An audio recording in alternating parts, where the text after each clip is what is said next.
Church of Necessary Evil.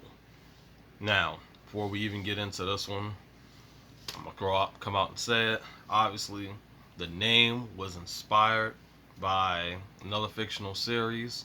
I saw it and I was like, damn, I want to do something with that. The actual concept was inspired by four different things.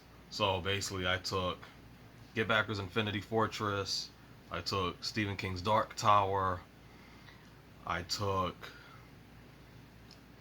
Damn, at this point. Oh, I took basically the Demon World from Yu Yu Hakusho, and I took something else. I can't even remember. I gotta look, cause I got it written down actually. But I took all of this, combined it to create the Church of Necessary Evil. And effectively, this is a series that still is actually in my 10-year project that I'm going to keep continuing, and it's one of the series that I'm collaborating with two other authors now. So you're definitely going to see and hear more about this. But the Church of Necessary Evil is a sanctuary built within an echelon so far outside of all known existence that the lights in the skies aren't stars, but an infinite ensemble of subsets and supersets of all possibilities and actualities. It rests outside of the end of infinity, and it exists to flood the world with evil. Since before the conception of the union of the nothing and the all possibility, the Church of Necessary Evil has stood as the divine ground for the pulse of existence. When all actualities and possibilities were established, humanity was established as well. In order for evil to exist, there must be an original goodness to corrupt. Humanity is the poster for goodness, while God was the source of evil. Evil originates from free will and possibility, and without evil, neither can exist. So basically, there's a whole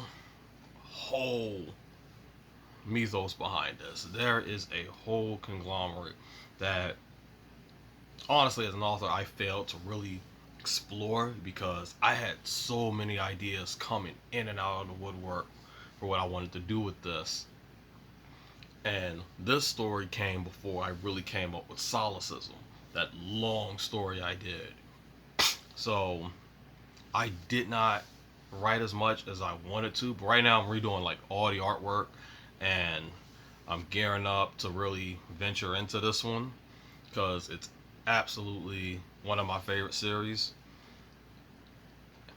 And basically, you got a whole ministry, you got a whole congregation, you have 93, which is basically a church of basically good. And it gets to the point where I get straight to the point. I basically show you this is what happens. Evil wins, takes over completely, but now it's like, what do we do now? So now it's like, what do we do now?